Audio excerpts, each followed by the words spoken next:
કડી Chhatral road ઉપર નકલી police લૂંટનો ભેદ ઉકેલાઈ ગયો છે। આજે 3 ફેબ્રુઆરીના રોજ બપોરે 3 કલાકની સામે આવતી માહિતી મુજબ કડી છત્રાલ રોડ ઉપર શનિવારે સાંજે પોલીસની ઓળખ આપી રાજકોટના ડાલા ચાલકને લૂંટવાના મામલે 4 પૈકી 2 આરોપીઓની અટકાયત કરી લેવામાં આવી છે।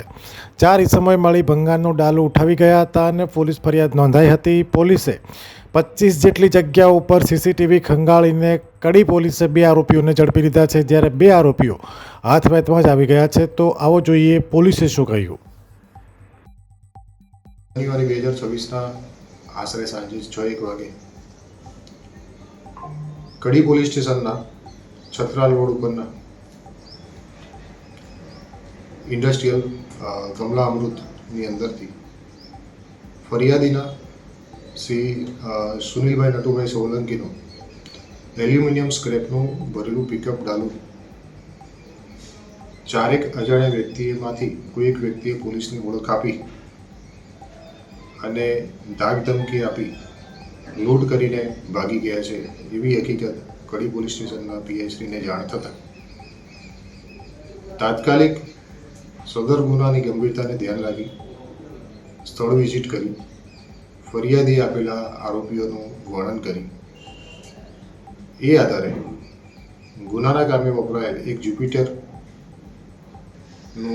ડિટેક્શન થયું અને ડિટેક્શનને વિવિધ ટીમો દ્વારા સીસીટીવી ચકાસતા અંદાજિત 25થી વધારે જગ્યાના સીસીટીવી ચકાસતા ગુનાની અંદર રોલ ભજવેલ 4 આરોપીઓ પૈકી અત્યારે 2 આરોપીની પોલીસે અટક કરી લીધી છે।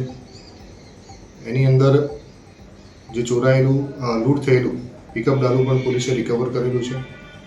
એના મુદ્દામાલને અને બાકીના 2 આરોપીઓને રિકવર કરવા માટેની ઇન્વેસ્ટિગેશન અત્યારે કડી પોલીસ સ્ટેશન દ્વારા ચલાવી રહ્યું છે। ફરિયાદીની ફરિયાદને તાત્કાલિક સાંભળી ખૂબ જ ટૂંક જ સમયની અંદર કડી પોલીસ સ્ટેશન દ્વારા આરોપીઓની અટક કરી અને ગુનો ડિટેક્ટ કરવામાં સફળતા મળેલી છે। અમે તમને આપીશું પળે-પળના સમાચાર। જો તમે અમારા નિર્ભય માર્ગ ન્યૂઝ ચેનલને સબસ્ક્રાઇબ કર્યું નથી તો અત્યારે જ નીચે આપેલા આઇકોન બટન પર ક્લિક કરીને સબસ્ક્રાઇબ કરો અને શેર કરવાનું ભૂલશો નહીં।